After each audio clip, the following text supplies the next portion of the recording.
Angela Merkel's Christian Democratic Union is in a fight for survival. The party and its allies have lost seats in the second regional election in as many weeks, this time in Hesse state. We've not achieved the result we wanted. It's a bitter defeat and we can't talk our way around it. It's the worst expected result since 1946. Germany's economy has continued to expand under Merkel, and its accounts appear healthy, with a budget deficit of less than 3%. But the growth achieved over the past 13 years hasn't benefited everyone.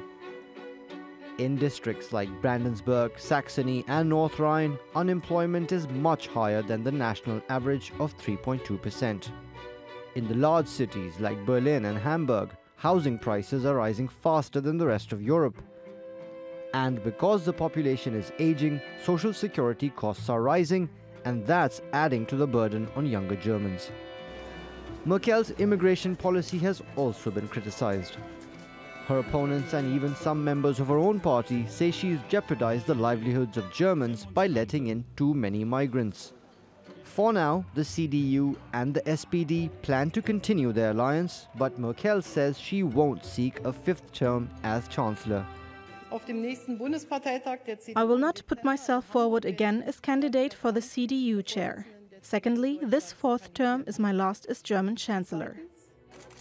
Many analysts say any changes in the country's policies after her departure could have implications far beyond Germany's borders.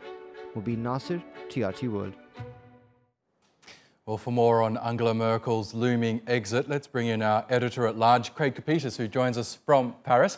Hi, Craig. This really is the start of a long goodbye for Angela Merkel, a leader who's seen the steady expansion of the German economy over her 13 years as Chancellor. What sort of economic legacy does she leave behind?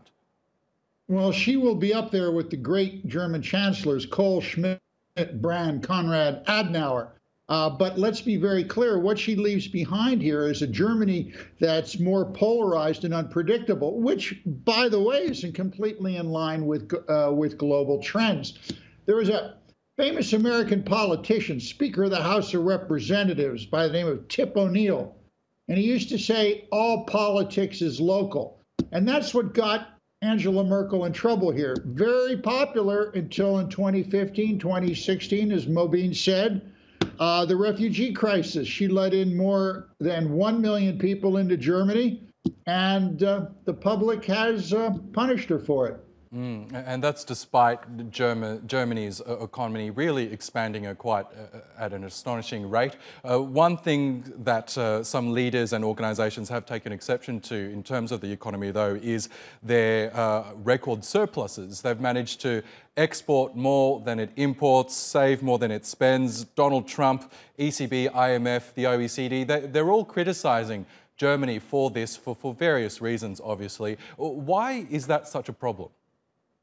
Well, because Germany is supposed to be the de facto leader of the European Union, if not in name, at least in theory. And Germany has not been sharing the largesse with the rest of Europe. Now, this is going to weaken Europe, her departure. I doubt she's going to go from Berlin to Brussels. It's certainly going to give President Emmanuel Macron of France an opportunity to step up to the plate and try and clean up Europe and maybe fix the German, disproportionality between Germany and the rest of the EU. But that's going to take a couple of years to happen. When US President Donald Trump did take office, a lot of people looked at Angela Merkel as the leader of the West, the most powerful person defending the multilateral rules-based system that's really governed the world for decades.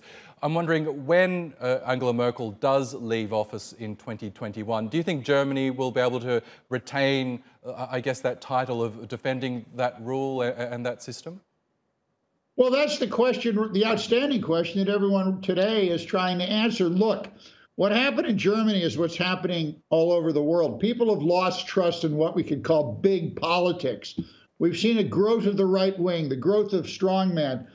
We've seen coalitions that worked in the past failing. I think what we have to look for here in Germany now is will the Merkel's coalition with the other parties continue after her departure, or will it fragment, and will the country turn right, and will that have an impact on the economy, or will the band stay together and Germany continue on its course of growth? Yes, and we do have a few more years before she does leave. Craig Copetas in Paris, thank you as always.